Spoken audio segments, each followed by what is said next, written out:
Hello, this is the third video in the Game Theory series for OCR Discrete Further Maths and looks at finding optimal mixed strategies. In the previous session, we established that a zero-sum game has a stable solution if and only if the value of a game to player 1 plus the value of a game to player 2 is 0. Also, that if a row max-min did not equal a column minimax, there was no stable solution, and that told you that the player should play a mixed strategy, i.e. vary their choices, as both might profit from not playing safe. Identifying these strategies was a central method in game theory. So, what we need to know is how often should player 1 play each strategy, and how often player 2 should play each of their strategies, and then what could each of them expect the value of the game to be. We'll start by looking at mixed strategies for 2x2 games. So when a game has no stable solution, it's not always best for the player to play a single strategy. For 2x2 games, we will look for an optimal solution using a mixed strategy. Instead of choosing the same strategy over time, we will assign a probability P to the chance of player 1 picking one of their strategies. We can then look for that value of P that gives player 1 the best expected outcome. Let's assume that player 1 adopts strategy P with probability small p. So what's the probability that player 1 chooses strategy Q? Given that they have to play either strategy P or strategy Q, and they can't not choose a strategy, then it has to be 1 minus P. And the expected payoff for player 1 if player 2 chooses X is then going to be 4P minus 2 1 minus P, which, when we rearrange it, becomes 6P minus 2. Expected payoff for player 1 if player 2 chooses Y will be 0P plus 1 minus P. You can see where these values are coming from the payoff matrix, and that becomes 1 minus P.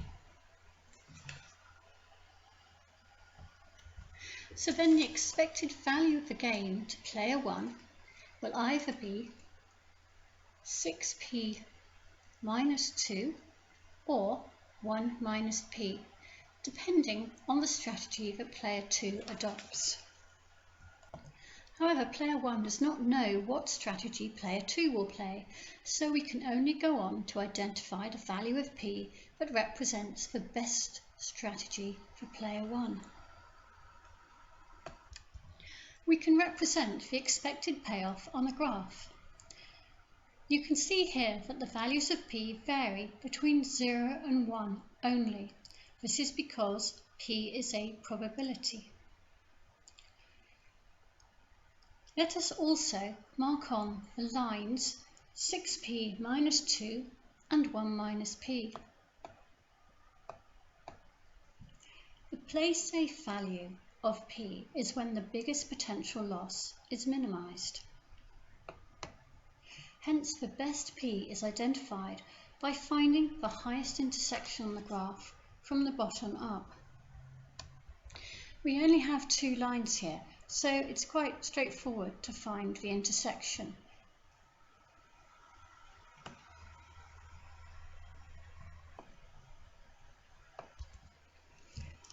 In effect, we are solving a simultaneous equation where 6P minus 2 equals 1 minus P.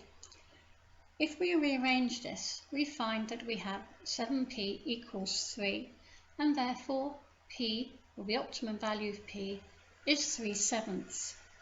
So player 1 should play strategy P 3/7 of the time and strategy Q 4/7 of the time.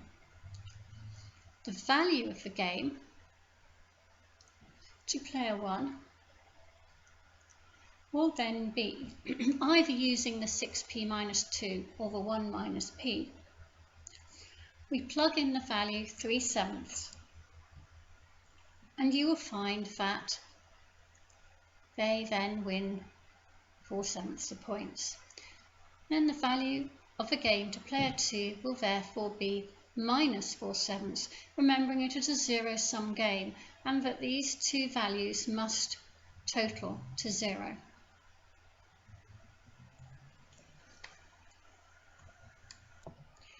In a situation where player 2 may have more than 2 strategies, in this example they have 3, we can still let player 1 play his strategy P with probability small p.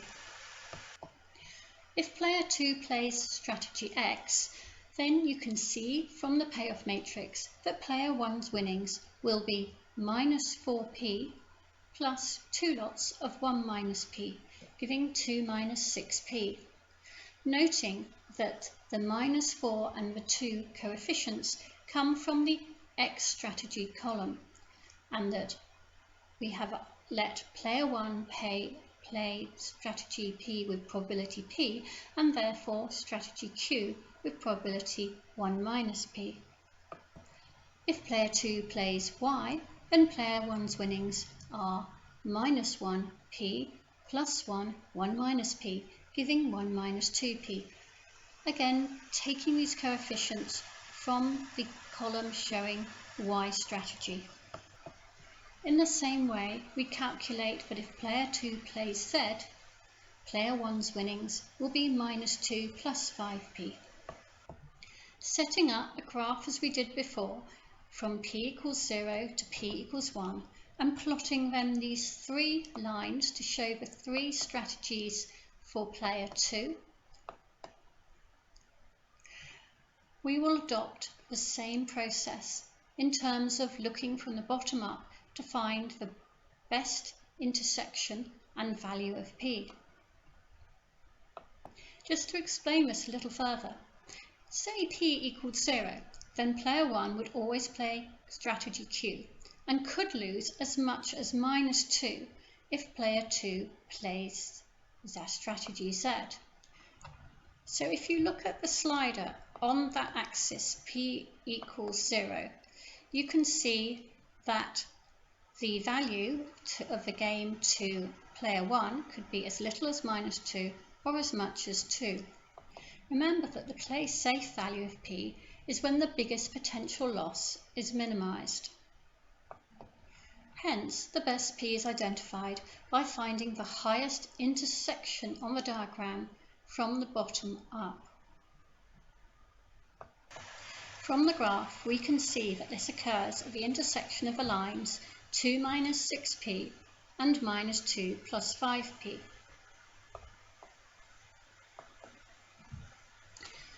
When we resolve this, we find that 4 equals 11p, and then that p must be 4/11.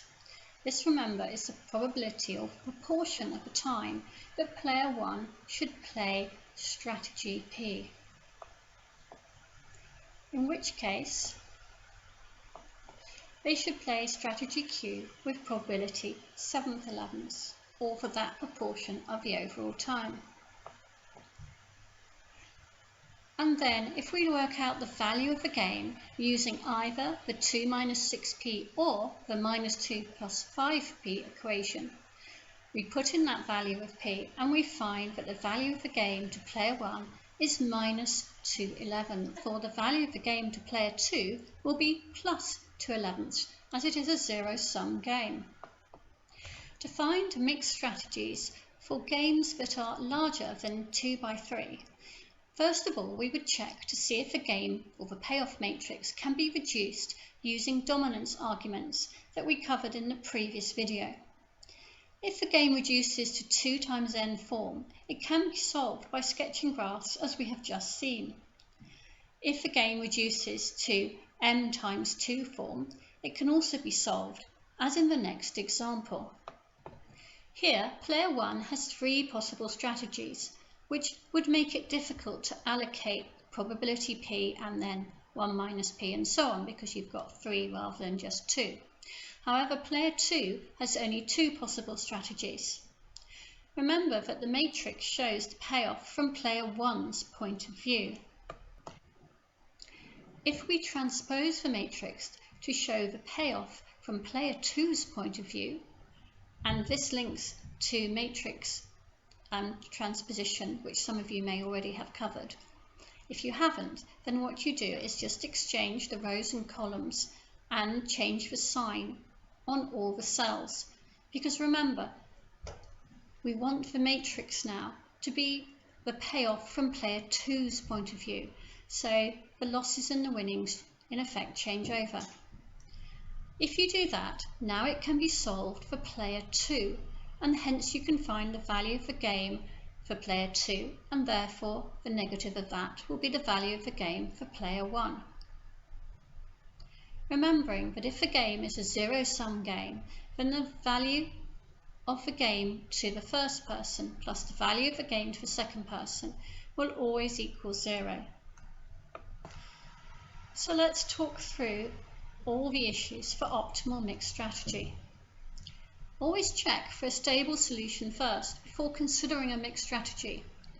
If there is no stable solution, then you have verified that a mixed strategy should be played. To determine the optimum strategy, form probability equations and graph them, as we have done in this video. The intersection point gives you the information you need to work out the probabilities and therefore the value of the game to each player.